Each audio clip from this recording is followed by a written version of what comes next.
Former Prime Minister Malcolm Fraser is never far from controversy, but at least he's fair. He criticises both sides of politics.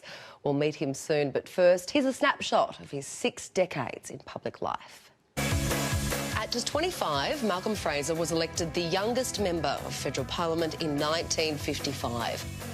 20 years later, he became caretaker Prime Minister when Gough Whitlam was dismissed and the Fraser-led coalition won the next election in a landslide.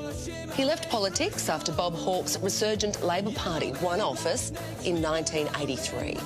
But Malcolm Fraser has never stopped contributing to public life in Australia and overseas. He's criticised both sides of politics for their stance on asylum seekers. Politicians are playing on a nerve that's easily aroused, fears easily built up to quite serious levels. And he continues to speak out, recently labelling Australia's defence ties with America as un-Australian. Ita is speaking with Malcolm Fraser now. Ita, it's over to you. Thank you, Sarah. Malcolm Fraser, good morning and welcome to Studio 10.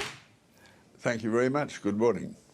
In your book, Dangerous Allies, you caution against Australia automatically aligning with the United States. American warplanes have made their first strikes against ISIS, and as we've heard, extremists in Iraq, and our troops are on their way. What are your thoughts now about this? Well, events in the Middle East are one thing, but I'm most concerned with our relationship, defence relationship with the United States, because of the real possibility of major conflict in the Pacific theatre. And our defence relationship in the Pacific has become so close to the Americans that if they went to war and we said, no, we're going to pass this one by, we're not going to be involved, it just would not be believable.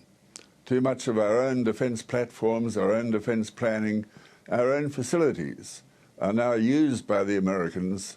And if an Australian Prime Minister got up and let's say a conflict was started between Japan and China, which would automatically draw in America, and they started to use those troops in Darwin, or the offensive capacity of Pine Gap, an Australian Prime Minister could get up and say, well, we're not going to be part of it. But nobody would believe him. So we would be part of it, and just because the Americans... Malcolm, I think you made the point that America would automatically go with Japan, but, we might want to still remain friends with China, and so you're suggesting that America could drag us to war? Yes, because of the arrangements made between our defence forces, because we're giving a home to that very powerful multi-service task force at Darwin, and also because the purposes for which Pine Gap is used has changed. It used to be defensive, but now information from Pine Gap is used to aim to target a variety of modern weapon systems, and that makes it an offensive facility, and that's changed its character totally. Well, putting that to one side for the moment, do you agree with the Prime Minister Abbott's decision to deploy our military to fight the Islamic State? I don't really believe in that particular context he had much option, but I would like to think we'd had better advice about the new government in Iraq, because if it cannot act cohesively and build one nation out of Kurd, Sunni and Shia, activity from the air alone will not succeed. And you can say much the same in relation to Syria. If IS is going to be destroyed, they have to be destroyed in Iraq and in Syria. And in Syria, apparently the Americans are relying on rearming and re-equipping the rebels who have been pushed aside, made virtually irrelevant by what's now become ISIS, and to rely on them to carry the ground war, I think might be relying on something that's quite ineffective.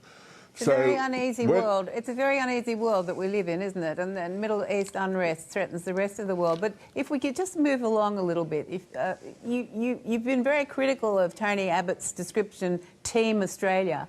What do you think Robert Menzies would think of his Liberal Party today, bearing in mind you quit it in 2010? Well, Menzies took the first step towards ending the White Australia policy in 1954 by signing on to the Refugee Convention. Later on, his government moved further away and Harold Holt further still and ended the White Australia policy. I think Menzies believed in a multicultural society. He certainly believed in the rule of law, and I know he believed in the Refugee Convention. Well, what's happened, what the government has done and what the opposition has done is totally at odds with that convention in today's world. You mean with their attitude to the current arrival of boat people? When you were Prime Minister, the Vietnamese boat people began to arrive in Australia back in 1978. Many of them were illegal. We seem to be able to accept boat people back in your Prime Minister's time. Why do you think we now have this attitude, this very lack of compassion we seem to have in Australia for asylum seekers? I believe that a redneck nerve has been scratched by government and by opposition.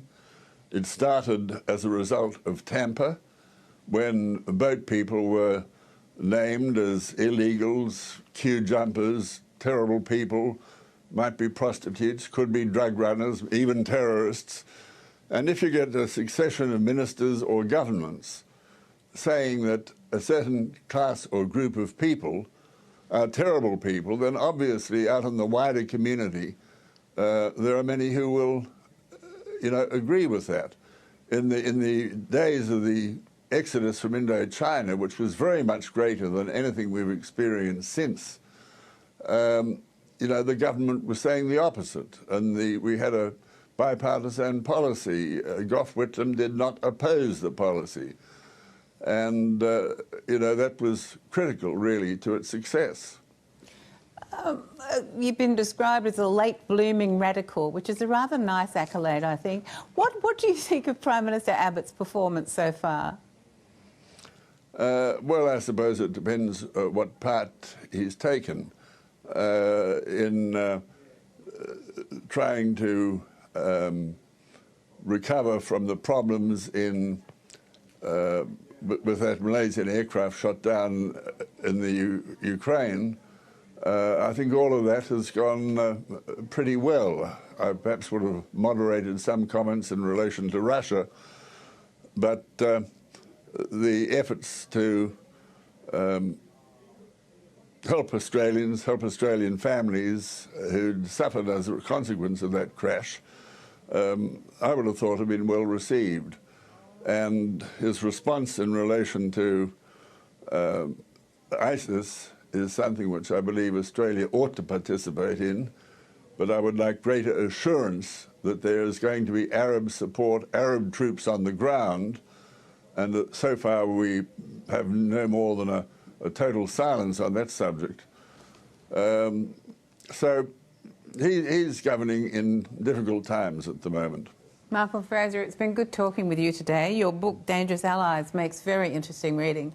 Thank you for being on Studio 10. Thank you very much. Thanks,